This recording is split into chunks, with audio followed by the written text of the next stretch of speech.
Petri dish, the Petri dish, the Petri dish. This is The Petri dish, the Petri dish, the Petri dish. This is the Petri dish. There's something growing in here, and it is some sort of bacterial infection. I don't know. That not really. There's no bacterial infections. I just wanted to say more words up top than usual. My new microphone and setup is much more sensitive, and so I can hear the fucking ceiling fan right now.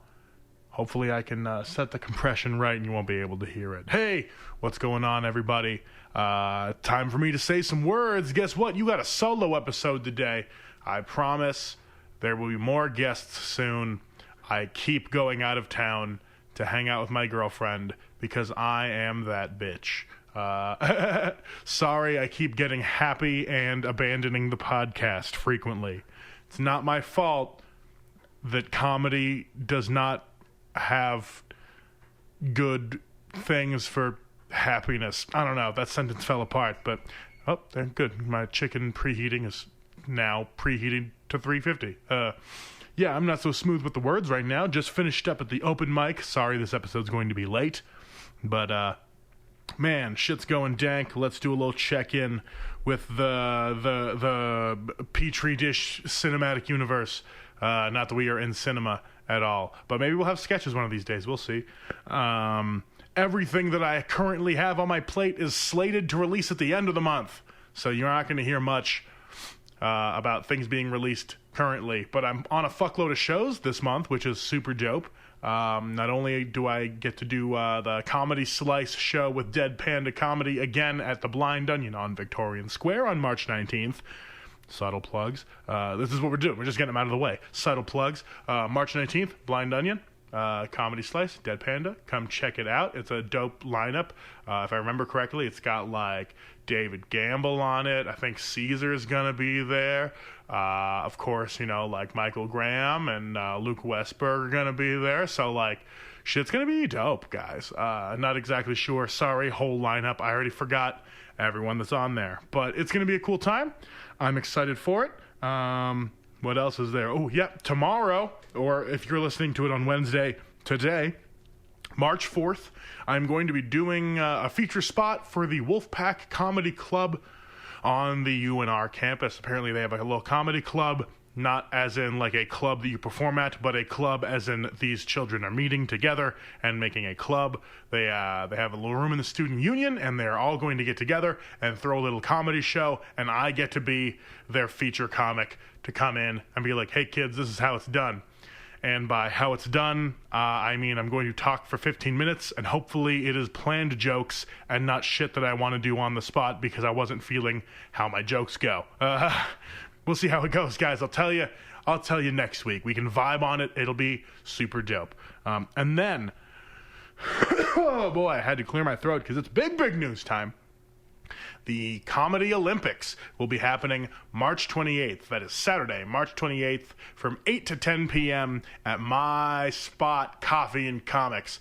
Open mics have been going super well, so we now will also have a monthly showcase of comedy at in some way. Currently, it is the Comedy Olympics that I am planning on doing.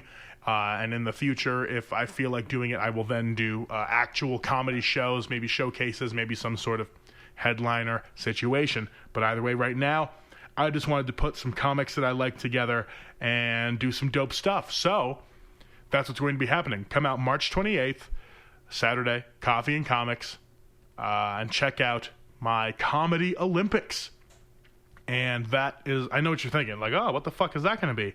Well, the Comedy Olympics is going to be 2 team captains, which, I'll announce it right now, guys. The team captains are going to be podcast favorites and friends of everyone on the scene, Matt Wiegand and Jim Fleming. They will be the 2 team captains in the Comedy Olympics. The contestants will be, so far, these are who I've confirmed, and I don't plan on adding anyone else unless someone drops from the roster between now and the Comedy Olympics. But the roster is Nick Taro, Sam Corbin, Matthew Owens, Eddie Blake, Michael Graham, and Luke Westberg.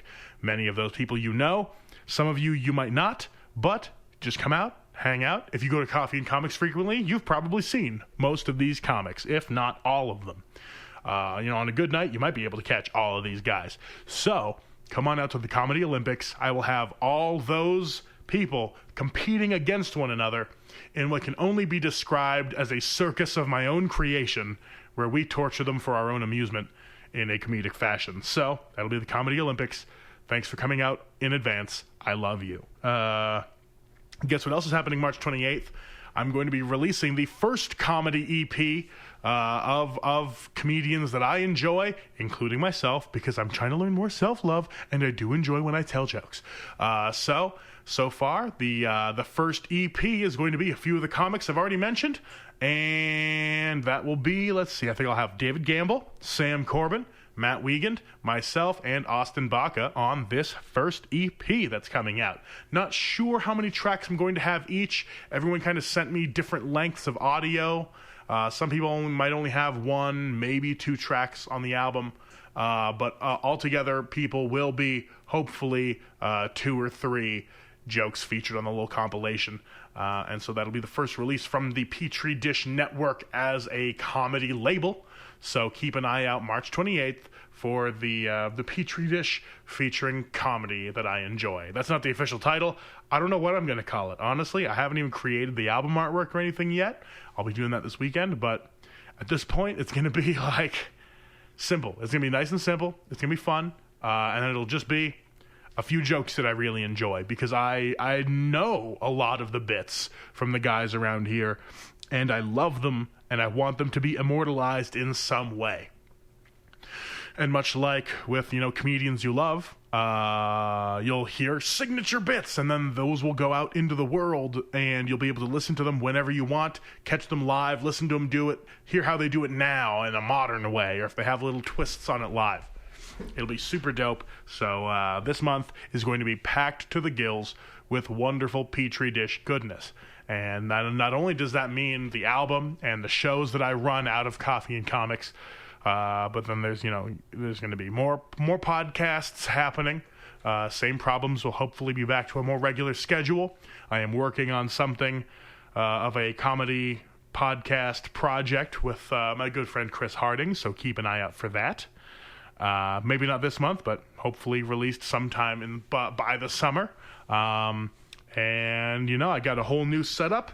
Hopefully I'll be able to start curating the exact time I want to start recording these podcasts, so that I can then tell guests, show up to the house at this time.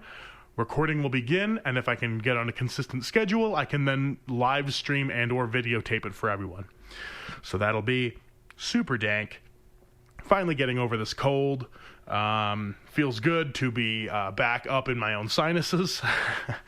It was real tough with the whole breathing and talking and singing thing there for a second, but made it through my Sad Giants show at the Holland Project. It went super fucking dope.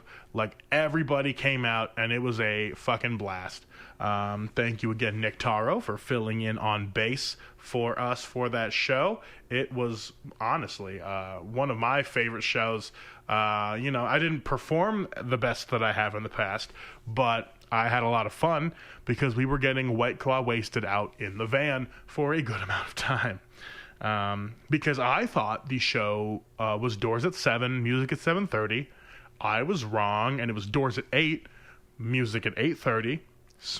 But I had already made my entire band pack up and get to the venue before 6, because I thought if doors are at 7, we load in at 6 and then have time to mess around. So we just went over to 40 Mile, had a beer, went and got some White Claws at the gas station, hung out.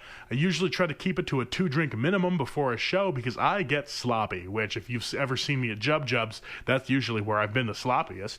But yeah, I tend to get a little sloppy, which this time was no exception. I had 4 or 5 White Claws in me, and I know it's lame that I got White Claw drunk before my show at an all-ages venue and didn't do the best. But I was just trying to cut loose and have some fun because my whole family was there. Whole family. Everybody was out. And also my girlfriend was there, and she got to meet a lot of my family for the first time, which was I have been nervous in the past about that, but it felt nice because I didn't really have any reservations about Alicia meeting my family, which felt really nice. I was just like, you know what?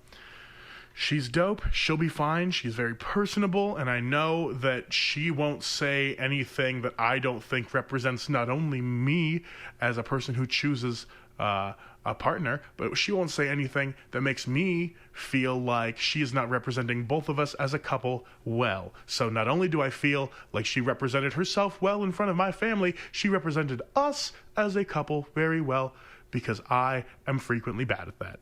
I am bad at representing myself as a couple, I guess. She's much better at it. Then again, that's because she's an ENFP and I am an INFJ. So I am very introverted and judgy, and she's just like out there dancing around having fun. So I was happy about it. It was a great time. Vibes were totes cool. Then it started snowing and the vibes got a little chill. You know, the guys that were on the show with us, Mo Troper from Portland and Nick Ang from around this area, and both of them were solid, like power pop bands. Very, very reminiscent of a lot of, you know, like Beatles-y.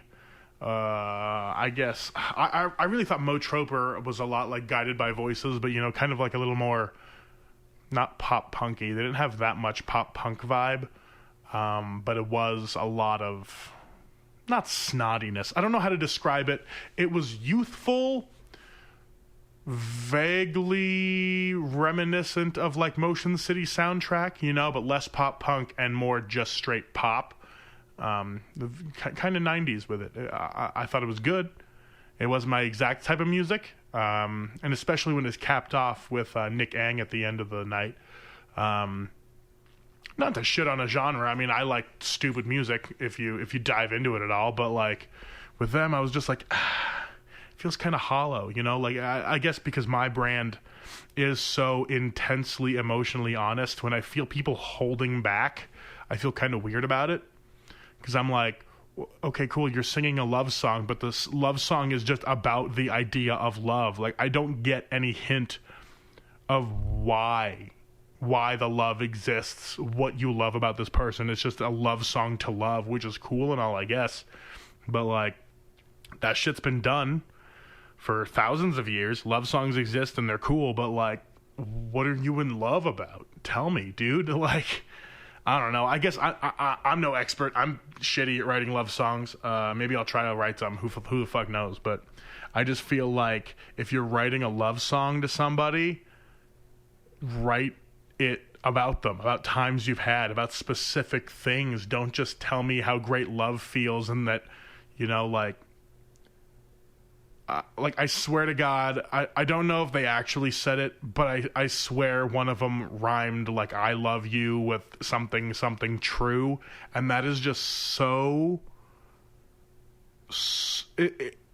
it's so correct, you know, like when something is too on the nose. It was like watching the Brady Bunch, where you're like, I get it, but the formula exists and it bothers me.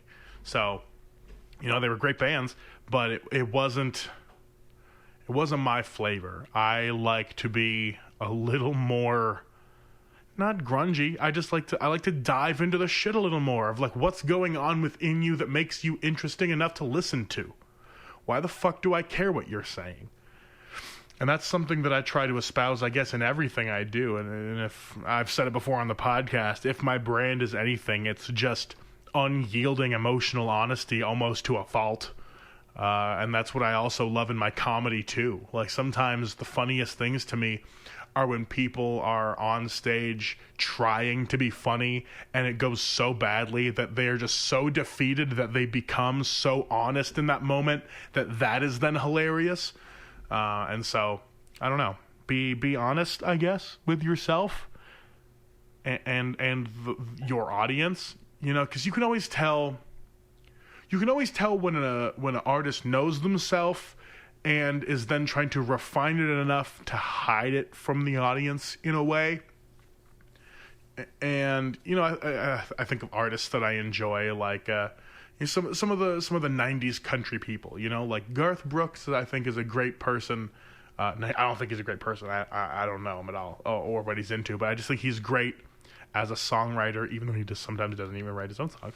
I think he's great as an artist in a way that you can kind of tell who he is just by the way his songs come across, but there's not anything you know about him from those songs. It's just he's singing about certain things or in a way about them that makes you feel like, okay, he's coming at this from an angle.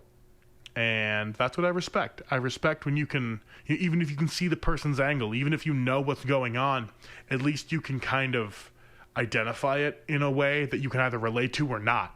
It's when you look at something and it's just so unobjectionable that, I don't know, it almost becomes useless again. Like it's so useful and utilitarian that what the fuck is the point anymore? You know, like a sharp knife is good, but when all sides of the knife are sharp, there's nothing special about it. I don't know. I guess that's a weird way to put it, but you know, sometimes things can just be too on the nose. And so, I don't know, when there's no attitude about it and everything's kind of sterilized, like either fully sterilize it and get full pop in there, or just get real with yourself. And that's what I worry about. Sometimes I see artists and I'm like, are you being real enough with yourself? Like, do you know yourself well enough that you are being true to us? Because I guess I can forgive an artist who knows who they are but can't express themselves properly yet. You know, like sometimes maybe you take a few albums to get to know why you say the things you say you do.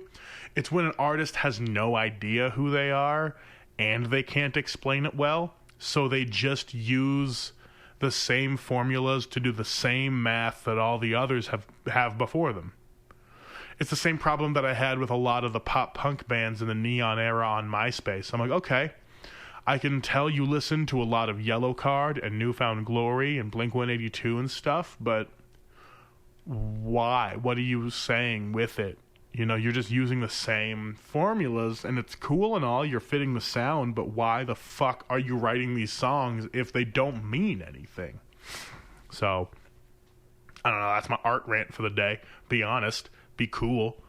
Or don't be cool. I mean, honestly, that's my brand, is I'm not the coolest, and in turn, that makes me cool to other people, because they're like, whoa, you don't give a fuck. I'm like, no, that's the thing, I give so many fucks. Like, I care a bunch, but I only care about specific things. You know, like, I know what I like and I know what I don't like, and I'm here to support people in whatever way they need to be supported for the things they need support for, if they align with the things that I like and believe. I don't know. Is that bad? I don't understand.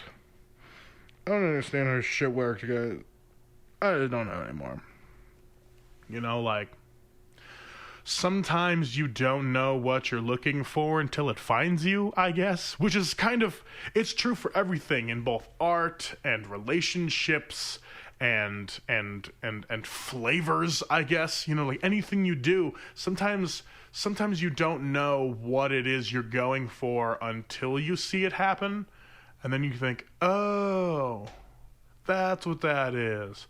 Like, people put ketchup on macaroni and cheese, and I'm not saying they're wrong, but, you know, like, know the formula of why that works. Macaroni and cheese, super fatty. Ketchup, kind of acidic. They balance each other out. You have to have acids with your fats.